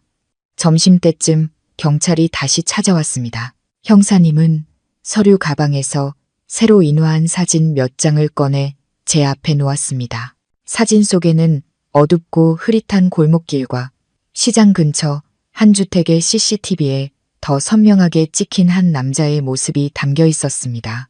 형사님은 낮은 목소리로 말했습니다. 마대 자루를 맨 남자는 김철민이 확실합니다. 그뿐만 아니라 지난 한 달간 당신 집 주변에서 여러 번 목격되었고 한밤중에 대문 앞에 서 있기도 했습니다. 저는 그대로 굳어버렸습니다. 그동안 느꼈던 불길한 예감과 밤마다 들리던 기이한 소리가 환각이 아니었던 겁니다. 김철민은 정말 우리 집 주위를 맴돌고 있었습니다. 하지만 형사님은 말을 멈추지 않았습니다. 그는 또 다른 사진 한 장을 내려놓았습니다. 이번에는 제가 우물에서 건져 올린 검은 천뭉치 사진이었습니다. 그가 말했습니다. 감정 결과 천에서 사람의 피가 검출되었습니다. 그리고 DNA는 아내분과 일치합니다. 그 말은 제 귀에 천둥처럼 울렸습니다. 저는 비틀거리며 의자에서 쓰러질 뻔했습니다. 서연이를 돌아보자 그녀는 새하얗게 질린 얼굴로 아이를 꼭 껴안고 있었습니다. 아니에요. 전 아니에요. 전 아무 짓도 안 했어요. 어머니도 통곡하며 소리치셨습니다. 우리 며느리는 착한 아이예요. 그럴 리가 없어요. 하지만 형사님은 침착하게 말했습니다. 섣불리 결론 내리진 않겠습니다. 누군가 아내분의 머리카락이나 혈액을 몰래 훔쳐 함정을 팠을 가능성도 있습니다. 하지만 우선 아내분께서 사실대로 진술해 주셔야 합니다. 서연이는 온몸을 떨며 거의 실신 직전이었습니다. 그녀는 더듬거리며 말했습니다. 그날 밤, 전 그냥 빨래를 하러 우물에 갔어요. 그런데 낡은 천 뭉치를 버린 건 맞아요. 안에 피 묻은 더러운 것들이 들어있어서 너무 무서워서 말도 못하고 저는 망연자실해서 물었습니다. 그 천 뭉치는 어디서 났어? 서연이가 울음을 터뜨렸습니다. 몰라요. 부엌 구석을 치우다가 발견했어요. 너무 놀라서 이걸 말하면 어머니가 더 놀라실까봐 몰래 버린 거예요. 맹세코 안에 뭐가 들었는지 몰랐어요. 서연이의 말에 집안은 침묵에 잠겼습니다. 저는 아내를 반신반의하며 바라봤고 경수 삼촌은 흥하는 소리를 내며 고개를 돌렸습니다. 경찰이 돌아간 후 서연이는 바닥에 주저앉아 절망적으로 울었습니다. 저는 아내를 위로하려 다가갔지만 제 마음속에서도 혼란이 가시지 않았습니다. 의심이 저를 갉아먹었고 아내를 향해 뻗으려던 손은 허공에서 굳어버렸습니다. 그날 오후 뜻밖의 일이 벌어졌습니다. 골목 끝에 사는 이웃 아저씨가 급히 달려와 소리쳤습니다. 방금 대나무 숲 근처에서 김철민 그놈이 어슬렁거리는 걸 봤네. 절뚝거리면서 마대 자루 같은 걸 들고 있었어. 그 말을 듣자마자 저는 이웃 몇몇과 함께 밖으로 뛰쳐나갔습니다. 우리는 대나무 숲 주위를 샅샅이 뒤졌습니다. 그때 한 사람이 소리쳤습니다. 여기 마대 자루가 있다. 달려가 보니 정말 찢어진 마대 자루가 버려져 있었습니다. 안에는 숯검댕이와 타다 남은 뼈 조각들이 가득했습니다. 매캐한 냄새가 코를 찔렀습니다. 이웃 한 명이 속삭였습니다. 뭔가를 태워서 증거를 없애려 했나 봐. 저는 그 자리에 서서 심장이 터질 것 같았습니다. 만약 저 뼈 조각이 사람의 것이라면 김철민은 이미 선을 넘어도 한참 넘은 것이었습니다. 그날 저녁 경찰이 마대 자루를 수거해 감식을 의뢰했습니다. 형사님이 말했습니다. 감시를 강화하겠습니다. 가족분들은 절대 혼자 다니지 마시고 조심하십시오. 김철민에 대한 체포영장을 신청할 예정입니다. 그 소식은 한 줄기 빛과 같았지만 마음속 어둠을 걷어내기엔 역부족이었습니다. 지난 며칠간 우물가의 서연이와 일치하는 DNA 결과가 머릿속을 떠나지 않았기 때문입니다. 그날 밤 저는 서연이 곁에 누워 그녀의 흐느낌을 들었습니다. 그녀가 저를 향해 돌아누우며 말했습니다. 여보, 날 믿어요. 나 너무 무서워. 왜 내가 이런 일에 엮였는지 모르겠어요. 맹세코 우리 가족을 해치는 짓은 안 했어요. 저는 오랫동안 침묵하다 마침내 그녀의 손을 잡고 조용히 말했습니다. 믿어. 하지만 진실이 밝혀질 때까지 기다리자. 서연이의 눈물이 베개를 적셨습니다. 그 순간 저는 우리 가족이 붕괴의 벼랑 끝에 서 있다는 것을 알았습니다. 또 다른 진실 하나가 드러나는 순간 모든 것이 무너져 내릴 수 있었습니다. 그리고 마음속에서는 끈질긴 질문 하나가 맴돌았습니다. 과연 김철민이 진짜 배우일까? 아니면 그는 더 무서운 누군가의 장기말에 불과한 걸까? 그날 아침, 우리가 아침 식사도 하기 전에 경찰이 문을 두드렸습니다. 형사님과 다른 두 경찰관이 어느 때보다 심각한 표정으로 들어왔습니다. 형사님은 단도직입적으로 말했습니다. 어젯밤 김철민을 체포했습니다. 시장 근처 공터에서 마대 자루를 몰래 묻다가 현장에서 검거했습니다. 자루 안에서 중요한 증거물들이 나왔습니다. 가족분들 모두 경찰서로 가서 대질신문에 협조해 주셔야겠습니다. 저와 서연이, 경수 삼촌 모두 망연자실했습니다. 어머니는 바닥에 주저앉아 가슴을 부여잡고 하늘에 빌기 시작하셨습니다. 저는 심장이 터질 듯 뛰는 것을 느끼며 길게 숨을 내쉬었습니다. 마침내 그 순간이 온 것이었습니다. 경찰서에서 김철민은 고개를 푹 숙인 채 앉아 있었습니다. 수갑을 찬 그의 모습은 깡마르고 눈은 충혈되어 있었으며 머리는 헝클어져 있었습니다. 저를 보자 그는 고개를 들고 희미하게 웃었습니다. 결국 네가 날 이 꼴로 보게 되는구나. 기분 좋냐? 저는 분노를 억누르며 주먹을 꽉 쥐었습니다. 형사님이 책상을 치며 질서를 유지시킨 뒤 물었습니다. 왜 이 가족의 집 주변을 맴돌았지? 고양이 사체, 뼈가루, 밥솥 안에 끔찍한 것들, 모두 당신이 한 짓인가? 김철민이 갑자기 소름 끼치는 소리로 웃기 시작했습니다. 그는 악에 받친 목소리로 말했습니다.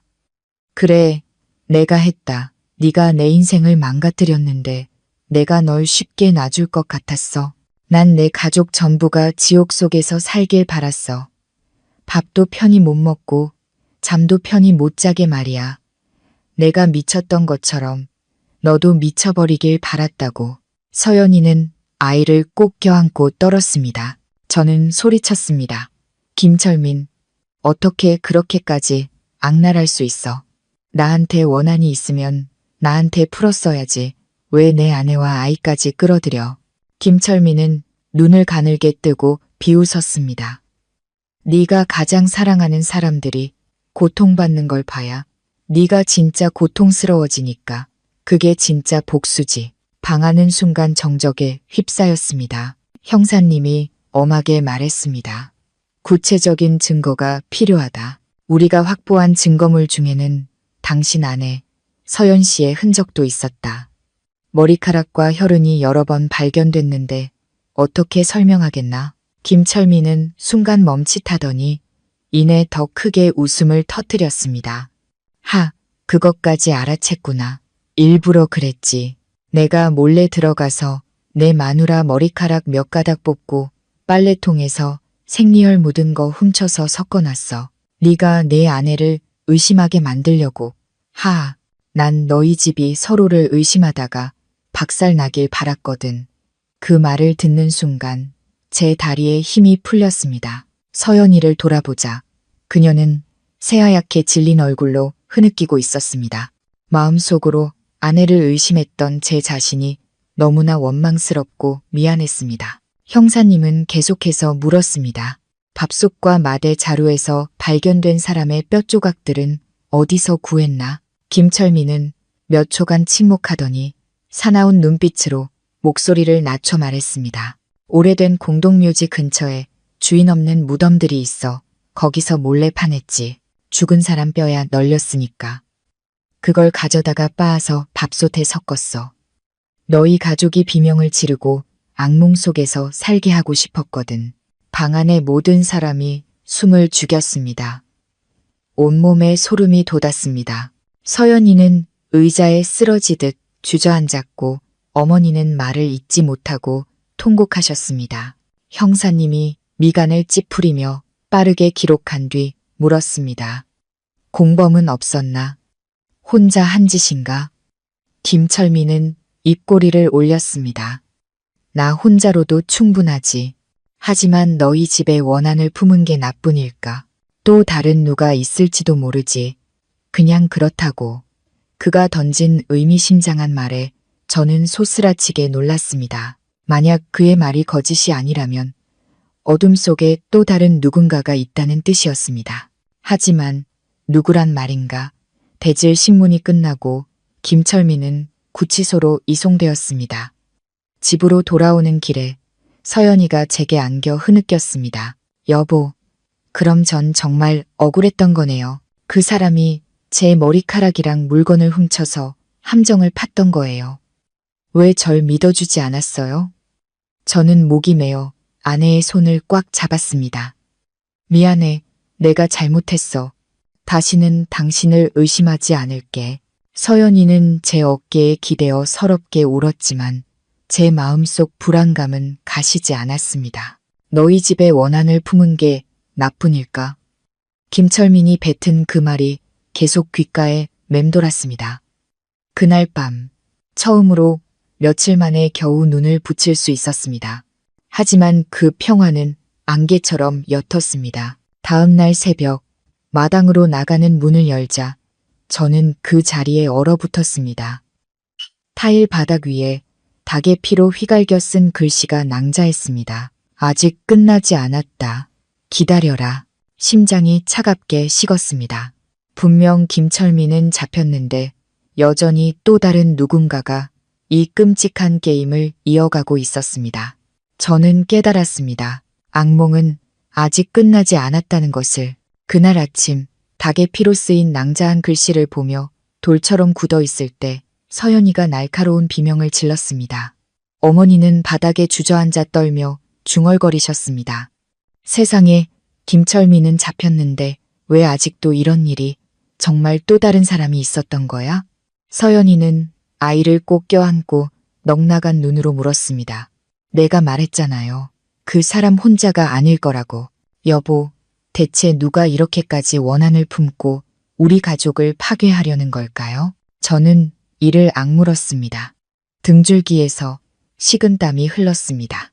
머릿속으로 이웃과 친척들의 얼굴을 하나씩 떠올리다 마지막으로 한 사람에게서 멈췄습니다.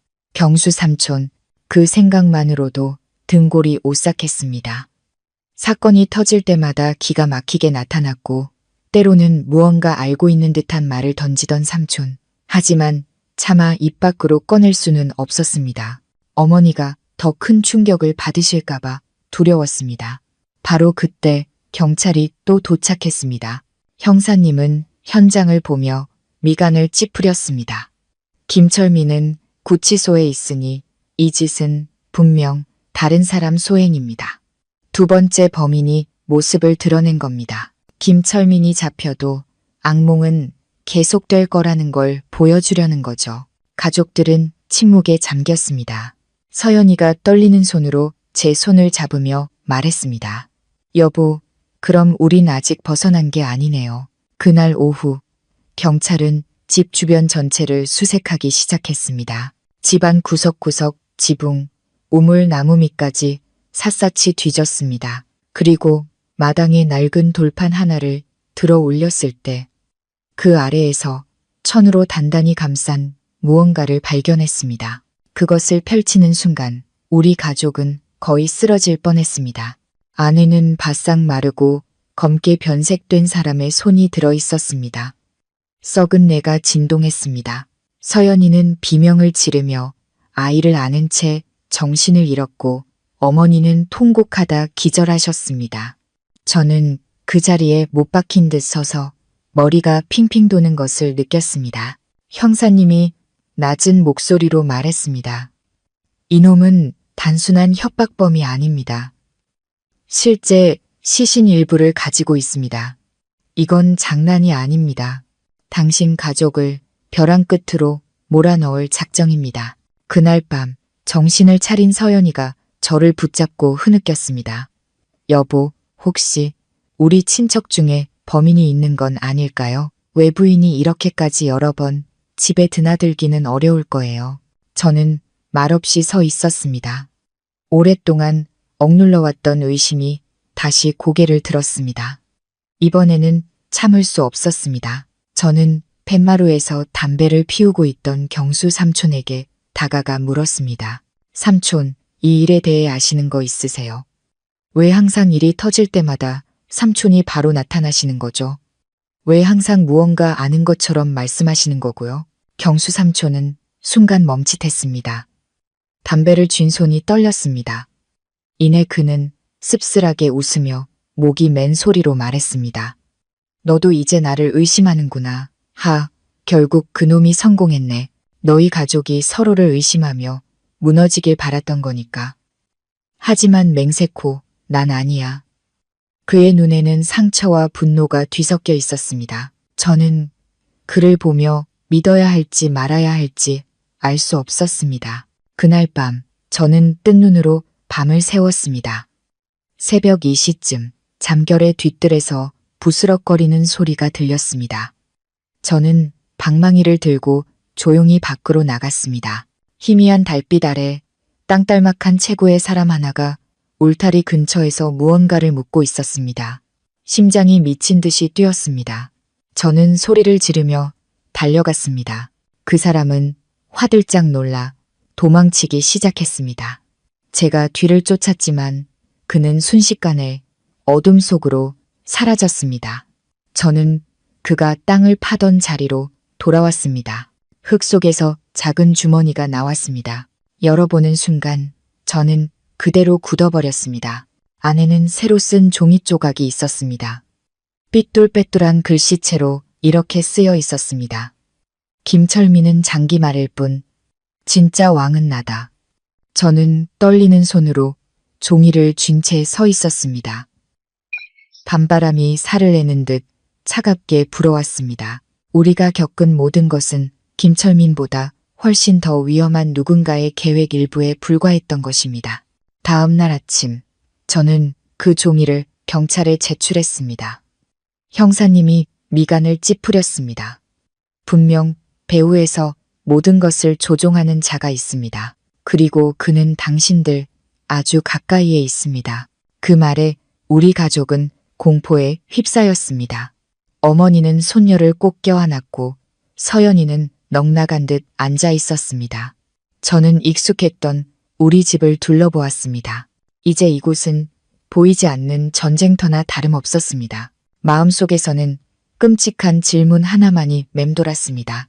진짜 배우는 누구이며 그는 우리 가족에게 무엇을 원하는가? 김철민은 장기말일 뿐이라는 편지가 정말 우리 집 마당에서 발견되었다는 사실을 확인한 후 저는 넋나간 사람처럼 지냈습니다. 김철민보다 훨씬 치밀하고 무서운 누군가가 어둠 속에서 모든 것을 조종하고 있었습니다. 그날 이후 우리 가족은 매 순간을 불안에 떨며 살았습니다. 서연이는 바싹 말라갔고 밤마다 아이를 안고 흐느꼈습니다. 어머니는 기력이 쇠해 며칠 만에 머리가 새하얗게 변했습니다. 입버릇처럼 내 아버지만 살아계셨어도 라고 중얼거리셨습니다. 저는 의심과 원망, 절망과 무력감의 소용돌이 속에서 허우적거렸습니다.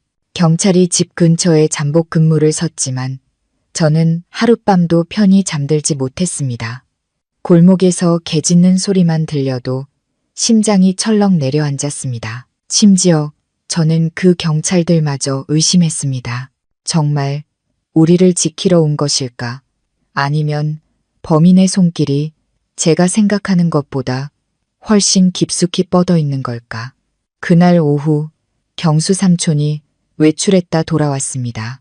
저를 보자마자 삼촌은 한숨을 쉬며 무거운 목소리로 말했습니다. 조카야, 내가 곰곰이 생각해봤는데 이 원한이 김철민에게서만 비롯된 게 아닐 수도 있겠다. 예전에 내 아버지가 사업 문제로 동네 사람들하고 척을 진 일이 몇 번 있었지. 혹시 그때 사람들이 지금 복수하려는 건 아닐까? 저는 고개를 들었습니다. 심장이 조여왔습니다. 정말 예전에 아버지가 몇몇 이웃과 땅 문제로 다툰 적이 있었습니다. 그중 한 가족은 다른 곳으로 이사 갔는데 10년도 더 된 일이었습니다. 설마 이제 와서 복수를 하려고 돌아왔을까? 서연이가 그 말을 듣고는 떨었습니다. 여보, 만약 아버지 때의 일이라면 우리가 대신 죗값을 치르는 거나 마찬가지잖아요. 하지만 누가 그렇게까지 증오해서 무덤을 파고 저주를 내릴 수 있을까요? 그건 정말 사람이 할 짓이 아니에요. 아내의 말에 온몸이 차갑게 식었습니다. 미치광이 김철민도 무서웠지만 이 배우의 인물은 훨씬 더 악랄했습니다. 그날 밤 가족들이 호롱불 옆에 옹기종기 모여 앉아 있을 때 갑자기 문에서 노크 소리가 들렸습니다. 똑똑똑 규칙적인 소름 끼치는 소리. 저는 방망이를 들고 문으로 다가가 소리쳤습니다. 누구세요? 대답이 없었습니다. 저는 떨리는 손으로 문을 살짝 열었습니다. 마당은 텅 비어 있었고 문턱에 작은 천보자기 하나만 놓여 있었습니다. 저는 질겁하며 손을 뗐습니다.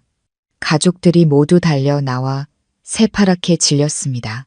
저는 모두가 보는 앞에서 보자기를 풀기로 결심했습니다. 안에는 낡은 나무 인형이 들어 있었습니다. 인형의 얼굴에는 붉은 핏자국이 그려져 있었고 입에는 글씨가 새겨져 있었습니다. 목숨에는 목숨으로 서연이가 비명을 지르며 그 자리에서 기절했습니다. 어머니는 바닥에 주저앉아 통곡하셨습니다. 저는 떨리는 손으로 인형을 들었습니다. 죽음의 그림자가 우리 가족의 머리 위를 맴도는 것 같았습니다. 즉시 경찰에 신고하자 그들이 와서 증거물을 수거해 갔습니다. 형사님이 미간을 찌푸렸습니다. 범인은 아주 가까이에 살고 있을 겁니다. 당신 가족을 궁지에 몰아넣으려는 겁니다. 하지만 걱정 마십시오. 몇 가지 단서를 잡았습니다. 제가 다급하게 물었습니다. 무슨 단서입니까? 형사님이 조용히 대답했습니다. 마당 주변 흙에 찍힌 신발 자국이 이 동네의 한 사람이 즐겨 신는 종류와 일치합니다. 아직 확실하진 않지만 곧 결과가 나올 겁니다. 그 말을 듣는 순간 제 머릿속에는 경수 삼촌의 모습이 스쳐 지나갔습니다. 우리 집을 유일하게 자유롭게 드나들고 낡고 굽이 다른 구두를 자주 신던 사람. 그 생각에 숨이 턱 막혔지만 저는 곧 고개를 저으며 생각을 떨쳐냈습니다. 믿을 수 없었습니다. 다음 날 아침 또다시 끔찍한 일이 벌어졌습니다. 서연이가 아침을 준비하려고 부엌의 물독 뚜껑을 열었는데 안에는 물 대신 털이 그대로 붙은 채 죽어 뻣뻣하게 굳은 고양이 한 마리가 들어있었습니다. 눈을 부릅뜬 채로 가족들은 모두 경악하며 비명을 질렀습니다. 서연이는 바닥에 쓰러졌고 하윤이는 자지러지게 울었습니다. 저는 아이를 안은 채 다리가 후들거렸고 어머니는 거의 실신 직전이었습니다. 저는 모두를 마당으로 끌고 나왔습니다. 더 이상 참을 수 없었습니다. 저는 하늘을 향해 소리쳤습니다. 우리 가족을 노리는 게 너라면 당장 나와. 더 이상 비겁하게 숨지 마. 하지만 제게 돌아온 것은 소름 끼치는 침묵뿐이었습니다. 밤바람이 대나무 숲을 스치며 내는 소리가 악마의 웃음소리처럼 들렸습니다. 바로 그날 밤 경찰이 집 주변의 비밀리에 잠복했습니다. 저도 뜬 눈으로 밤을 지새웠습니다. 새벽 3시쯤 뒤뜰에서 조심스러운 소리가 들렸습니다. 저는 밖으로 뛰쳐나갔고 동시에 2명의 경찰관도 뒤를 따랐습니다. 어둠 속에서 등이 굽은 뚱뚱한 체구의 한 남자가 흙바닥을 파헤치고 있었습니다. 꼼짝 마 외침과 함께 그 남자는 화들짝 놀라 도망치려 했지만 즉시 제압당했습니다. 손전등 불빛이 그의 얼굴을 비추는 순간 저는 그대로 굳어버렸습니다. 그는 바로 우리 집에서 몇 집 건너에 사는 이웃 최 씨 아저씨였습니다. 평생을 착하고 순박하다고만 생각했던 그 사람이었습니다. 꽁꽁 묶인 최 씨 아저씨는 얼굴을 일그러뜨린 채 붉게 충혈된 눈으로 미친 듯이 웃었습니다. 그는 이를 갈며 말했습니다. 내가 모든 걸 조종했다. 김철민은 그냥 꼭두각시였어. 너희 가족은 수십 년 전에 피의 빚을 갚아야 해. 그 말을 듣고 심장이 터지는 것 같았습니다. 저는 소리쳤습니다. 피의 빚이라니요? 우리 가족이 아저씨한테 뭘 어쨌다고요? 최 씨 아저씨가 으르렁거렸습니다. 내 아비가 예전에 땅 문제로 내 동생을 죽음으로 몰고 갔어. 내 동생은 억울함에 목을 맸다고 그때부터 난 맹세했다. 언젠가 내 놈의 집안 전체를 편히 살지 못하게 만들겠다고. 저는 온몸에 힘이 빠져 주저앉았습니다. 어머니는 기절하셨고 서연이는 아이를 안고 흐느꼈습니다. 수십 년 전의 원한이라는 망령이 되살아나 현재의 우리를 악몽 속으로 끌고 들어온 것이었습니다. 경찰이 최 씨 아저씨를 연행해 갔습니다. 하지만 그의 말이 귓가에 계속 맴돌았습니다. 목숨에는 목숨으로 저는 깨달았습니다. 그의 복수는 아직 끝나지 않았고 우리 가족은 아직 드러나지 않은 비밀들과 마주해야 한다는 것을. 최 씨 아저씨가 미친 듯이 소리치며 연행된 후 그가 뱉어낸 말들은 비수처럼 제 마음에 박혔습니다. 목숨에는 목숨으로 너희 가족은 대가를 치러야 해. 그날 밤 저는 뜬 눈으로 지새웠습니다. 수십 년간 이웃으로 지내며 인사를 나누고 엠마루에 앉아 차를 마시던 그의 얼굴이 떠올랐습니다. 그 가면 뒤에 이토록 끔찍한 증오를 숨기고 있었을 줄이야. 어머니는 기력이 다해 침대에 누워 끙끙 앓으셨고 서연이 역시 퉁퉁 부은 눈으로 작은 새처럼 떨고 있었습니다. 다음 날 아침 저는 추가 진술을 위해 경찰서로 불려갔습니다. 취조실에서 최 씨 아저씨는 수갑을 찬 채 앉아 있었습니다. 그의 얼굴은 일그러졌지만 눈에는 여전히 증오의 불길이 타오르고 있었습니다. 저를 보자 그는 목이 쉰 소리로 웃었습니다. 드디어 나와 마주할 용기가 생겼나 보구나. 내 가족이 비명을 지르고 우는 꼴을 보니 속이 다 시원하더군. 그건 시작에 불과해. 저는 목이 맨 소리로 물었습니다. 왜 그렇게까지 미워하신 겁니까? 저희 아버지가 대체 무슨 짓을 했기에?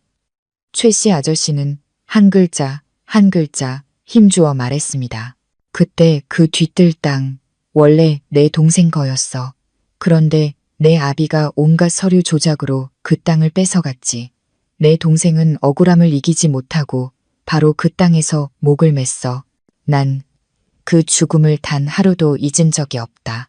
수십 년을 기회만 엿봤지. 그러다 네가 김철민 그놈을 고발해서 직장에서 쫓겨나게 만들었을 때 내가 그놈을 찾아갔다. 똑같이 원한을 품은 두 놈이 만나 너희를 위한 복수의 게임을 시작한 거다. 저는 온몸에 힘이 빠지고 식은땀이 흘렀습니다. 김철민은 그저 장기말이었고 최 씨 아저씨가 그 모든 것을 조종하고 있었습니다. 경찰이 물었습니다. 그 끔찍한 증거물들, 뼈, 눈알, 살점들은 어디서 구했습니까? 최 씨 아저씨는 소름 끼치는 미소를 지었습니다. 공동묘지에 가서 주인 없는 무덤을 팠지. 죽은 사람 뼈야 널리고 널렸으니까 그걸 가져오면 너희들이 기겁하고 서로를 의심할 거라는 걸 알았지. 일부러 내 마누라 머리카락이랑 피를 훔쳐서 함정을 팠어. 가족끼리 서로를 의심하고 물어뜯게 만들려고. 내 놈들이 내 손에 끝나기 전에 스스로 무너지길 바랐거든. 그 말을 듣자 등골이 오싹했습니다. 옆에 앉아있던 서연이는 어깨를 떨며 눈물을 쏟아냈습니다. 그녀는 목이 맨 소리로 말했습니다. 정말 악마 같은 분이시네요. 우리 가족을 산산조각 냈어요. 최 씨 아저씨가 충혈된 눈으로 비웃었습니다. 악마, 진짜 악마는 내 시아버지였지. 난 그냥 돌려준 것뿐이야. 방 안의 공기는 무겁게 가라앉았습니다. 저는 최 씨 아저씨를 보며 말할 수 없는 고통을 느꼈습니다. 증오가 한때 평범했던 사람을 괴물로 만들어버린 것이었습니다. 형사님이 책상을 치며 조사를 마쳤습니다. 그는 증거가 충분하다고 말했지만 다른 조력자가 있을 가능성을 염두에 두고 수사를 계속하겠다고 했습니다. 집으로 돌아오는 길, 서연이가 아이를 안고 멍한 눈으로 말했습니다. 여보, 수십 년을 저런 사람 옆에서 살았는데 아무것도 몰랐네요. 경찰이 아니었다면 우리 가족은 정말 미쳐버렸을 거예요. 저는 한숨을 쉬며 아내의 손을 잡았지만 마음속 불안감은 가시지 않았습니다. 최 씨 아저씨는 전혀 후회하는 기색이 없었습니다. 오히려 그의 눈빛은 아직 무언가 비밀을 숨기고 있는 듯 이글거렸습니다. 제 불길한 예감은 틀리지 않았습니다. 바로 그날 밤 또다시 충격적인 일이 벌어졌습니다. 가족들이 거실에 옹기종기 모여 앉아 있을 때 대문 밖에서 개 짖는 소리가 요란하게 들렸습니다. 문을 열어보니 아무도 없었지만 나무 대문 위에 누군가 수치로 휘갈겨 쓴 글씨가 있었습니다. 최의 영감은 시작일 뿐. 나도 있다. 저는 그 자리에 얼어붙었습니다. 서연이가 비명을 지르며 아이를 꼭 껴안았고 어머니는 기절하셨습니다. 온몸이 차갑게 식었습니다. 최 씨 아저씨 외에 또 다른 누군가가 있었습니다. 공범일 수도, 아니면 이 모든 것을 배후에서 조종한 진짜 흑막일 수도 있었습니다. 저는 즉시 경찰에 신고했습니다. 형사님이 미간을 찌푸렸습니다. 공범이 있을 거라고 예상했습니다. 이 글씨가 그 사실을 확인시켜 주는군요. 두 번째 범인은 아직 모습을 드러내지 않았지만 분명 이 근처에 있습니다. 그 말을 듣자 어둠이 우리 가족을 옥죄는 것 같았습니다. 최 씨 아저씨가 잡혔어도 악몽은 끝나지 않았습니다. 그날 밤 저는 뜬 눈으로 지새웠습니다. 두 번째 범인은 얼마나 더 잔인할까? 우리 가족은 또 무엇을 견뎌야 할까? 끔찍한 공포가 저를 덮쳤습니다. 최 씨 아저씨가 체포된 후 악몽에서 벗어날 수 있을 거라 생각했습니다. 하지만 대문에 남겨진 나도 있다는 글씨는 끝나지 않은 공포를 예고하는 낙인과 같았습니다. 그 후 며칠간 집안의 공기는 여전히 무거웠습니다. 서연이는 배숙해진 얼굴로 늘 주위를 두리번거렸고 어머니는 기력이 쇠에 앉으나 서나 떨며 빌기만 하셨습니다. 저는 밤마다 최 씨 아저씨의 미친 웃음소리 환청에 시달리며 식은땀을 흘리다 깨어났습니다. 어느 날 오후 경찰서에서 저를 불렀습니다. 형사님이 제 앞에 서류철 하나를 내려놓으며 천천히 말했습니다. 최 씨를 추가 신문하는 과정에서 새로운 사실을 알아냈습니다.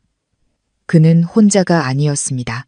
그의 범행을 돕고 심지어 여러 번 길을 안내해준 조력자가 있었습니다.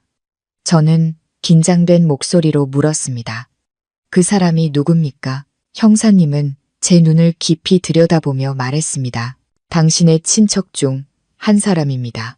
최 씨의 진술에 따르면 당신 집에 자주 드나들며 가족들의 생활 패턴을 훤히 꿰고 있는 사람이라고 합니다. 저는 그대로 굳어버렸습니다. 그 말은 천둥 소리와 같았습니다. 머릿속에 경수 삼촌의 얼굴이 떠올랐습니다. 사건이 터질 때마다 기막히게 나타났던 모습, 모든 것을 꿰뚫어 보는 듯한 말들, 제가 추궁할 때마다 애매하게 흐리던 눈빛, 모든 것이 선명하게 떠올랐습니다. 제가 떨리는 목소리로 물었습니다. 경수 삼촌입니까? 형사님이 조용히 고개를 끄덕였습니다. 아직 증거가 더 필요해 체포하진 않았지만 모든 정황이 그를 가리키고 있습니다. 그가 최 씨를 집 안으로 안내했고 살점 봉지, 인형, 피 묻은 글씨 등을 들여놓는 것을 도왔습니다. 너무나 가까운 사이였기에 가족들이 경계하지 않았던 점을 이용한 겁니다. 저는 온몸에 힘이 빠져나가는 것을 느꼈습니다. 믿을 수 없었습니다. 아버지의 친동생, 늘 우리 가족을 챙겨주시던 삼촌이 그런 배신을 할 수 있다니. 집에 돌아오자 경수 삼촌이 팻마루에 앉아 물을 마시고 있었습니다. 평온한 얼굴, 인자한 눈빛. 하지만 제 마음속에서는 모든 것이 뒤집어져 있었습니다. 서연이가 제 귓가에 속삭였습니다. 경찰이 말해줬죠. 그럴 줄 알았어요. 전 오래전부터 의심했어요. 저는 아무 대답도 할 수 없었습니다. 심장이 불타는 것 같았습니다. 그날 밤, 저는 자는 척하며 동태를 살폈습니다. 예상대로 새벽 2시쯤 경수 삼촌이 조용히 일어나 밖으로 나갔습니다. 저는 희미한 달빛 아래 그를 몰래 뒤따랐습니다. 삼촌은 골목 어귀의 야자수 나무 아래서 무언가를 파내고 있었습니다. 저는 떨리는 걸음으로 다가가 삼촌이 낡은 천주머니를 꺼내는 것을 보았습니다. 저는 소리쳤습니다. 삼촌, 거기서 뭐 하시는 거예요? 삼촌은 화들짝 놀라 얼굴빛이 변하더니 이내 애써 평정을 되찾고 악에 받친 목소리로 말했습니다. 날 감시한 거냐? 저는 달려들어 주머니를 빼앗았습니다. 안에는 서류 뭉치와 누렇게 변색된 부적, 그리고 피 묻은 낡은 칼이 들어 있었습니다. 비명 소리를 듣고 달려나온 서연이와 어머니, 그 광경을 본 어머니는 그대로 바닥에 주저앉아 통곡하셨습니다. 형님, 어떻게 이러실 수가 있어요? 경수 삼촌은 굳어서 있다가 갑자기 눈이 충혈되더니 미친 듯이 웃기 시작했습니다. 그래, 나다. 내가 최영감을 도왔다. 나도 이 집안이 지긋지긋했으니까. 내 아비는 살아생전 나를 평생 무시했고 유산을 나눌 때도 제대로 내 몫을 주지 않았어. 수십 년을 가난하게 살면서 너희 집이 잘 나가는 꼴을 보니 속에서 불이 나더군. 이제 모든 걸 끝장내고 싶었다. 저는 망연자실했습니다. 온몸이 떨렸습니다. 수십 년간 쌓아온 믿음과 혈육의 정이 결국 증오를 감추기 위한 껍데기에 불과했다니. 바로 그때 경찰들이 들이닥쳤습니다. 이미 집 주변에 잠복하고 있었던 것입니다. 경수 삼촌은 제압당하면서도 계속 소리쳤습니다. 내가 마지막이다. 내가 끝이라고. 이 집안은 대가를 치러야 해. 삼촌이 끌려가는 모습을 보며 제 심장은 산산조각 나는 듯 아팠습니다. 공포 때문이 아니었습니다. 믿었던 혈육에게서 받은 배신감 때문이었습니다. 가장 믿고 의지했던 사람이 결국 우리 가족을 나락으로 밀어넣은 마지막 한 사람이었습니다. 그날 밤 저는 아내와 아이를 끌어안고 눈물을 쏟았습니다. 어머니는 방 안에서 목 놓아 우셨습니다. 길고 길었던 악몽은 마침내 끝이 났습니다. 하지만 진실을 마주한 대가는 너무나 컸습니다. 믿음, 가족애, 그리고 평화가 모두 산산조각 났습니다. 머릿속에서는 계속 질문이 맴돌았습니다. 과연 증오라는 감정이 사람을 이토록 괴물로 만들 가치가 있는 것일까? 그리고 저는 알았습니다. 이제 우리 가족은 결코 아물지 않을 상처를 안고 살아가는 법을 배워야 한다는 것을. 시청자 여러분, 오늘 이야기는 여기서 끝을 맺습니다. 기나긴 악몽 속에서 살던 주인공 가족은 마침내 모든 진실을 알게 되었습니다. 과거로부터 쌓여온 고통스러운 비밀과 원한, 그리고 질투심이 뒤섞여 혈육의 정은 위협이 되었고 이웃사촌은 공포의 근원이 되었습니다. 이 이야기를 통해 우리는 깊은 교훈을 얻을 수 있습니다.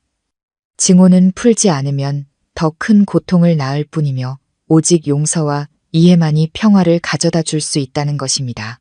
마음속에 원한을 품고 사는 사람은 스스로를 어둠의 족쇄에 묶는 것과 같습니다. 반대로 내려놓을 줄 아는 것이야말로 자기 자신과 주변 사람 모두를 위한 진정한 해방일 것입니다. 시청자 여러분, 인생은 짧고 때로는 힘겨운 도전으로 가득합니다. 그 속에서 가장 소중한 것은 서로를 향한 믿음과 사랑, 그리고 너그러운 마음입니다. 순간의 이기심이나 작은 갈등이 깊은 골이 되어 한 가정을 파괴하는 일이 없도록 해야겠습니다. 오늘 이야기가 의미 있었다면 채널 구독과 좋아요, 그리고 댓글을 통해 여러분의 생각을 나눠주세요. 여러분 한 분 한 분의 관심과 격려가 저희 너의 선택 채널이 계속해서 따뜻하고 인간미 넘치는 이야기를 전해드리는 큰 힘이 됩니다.